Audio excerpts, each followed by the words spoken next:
bag work. I thought I'd do a bit of this with you today. A lot of you perhaps haven't got punch bags. That's not a crime. But you can soon make one up. An old kit bag, army kit bag or something like that. Fill it full of rags. Don't go with the myth of sand. It makes it too hard and you can't hit it properly then.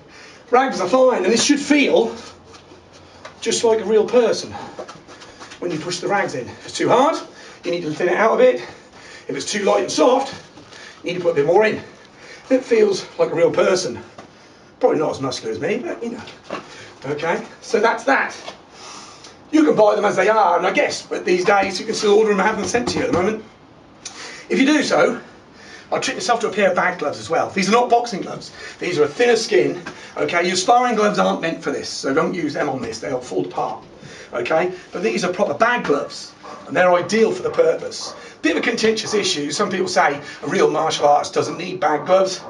I'd assume that martial art doesn't do a lot of bag work. Martial artist doesn't do a lot of bag work because, you know, you will burn your knuckles and eventually have to lighten up on your punches, okay? And, you know, it's a good idea to keep those knuckles covered if you're going to do a lot of bag work. As soon as you mention the word punching, people get overexcited, especially when it comes to bag work. And all they can see is the bag that needs hitting. And they go wild. And they forget the most important things that we're trying to teach ourselves to do while we're punching, and that is stances and hands up. Because these two things, your punching is going to go nowhere. Don't worry about the power. A lot of people find they get a lot more power punching like this, but it's too open and won't work in a real life situation if you're with someone who can fight. So we need to keep our hands up, tight, and learn to punch and build our power and speed from this position.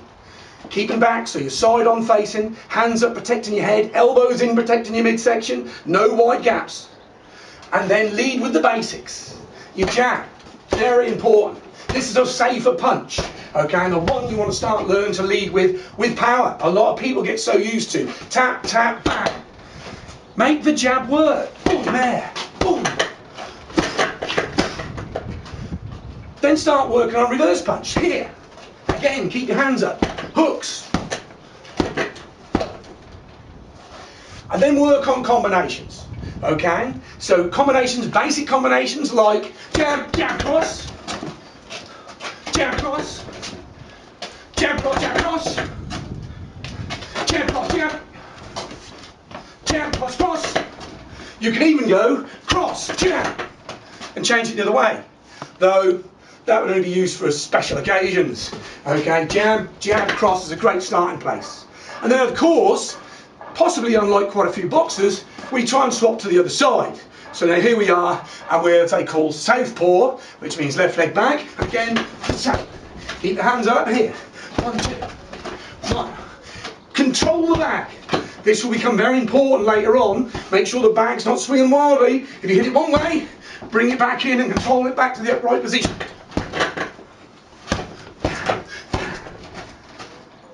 So there's a little insight into bag work. You can do timed rounds as well. 1 minute on, 1 minute off. To have a breather, 1 minute on, 1 minute off. It's not bad. You might think that you can spar, I don't know, for 5 minutes and then have a minute break. But this isn't sparring now. You're using a lot more energy, okay, when punching pads, okay. It's more likened to do a powerful pattern, really. So you need to have little rest breaks. Start 1 minute on, 1 minute off. And then work it to 3 minutes on, 1 minute off, and maybe do 5 or even 10 rounds in that manner. I hope you enjoyed the punch bag class today. Something you to think about. Have a little practice at home. Thank you very much.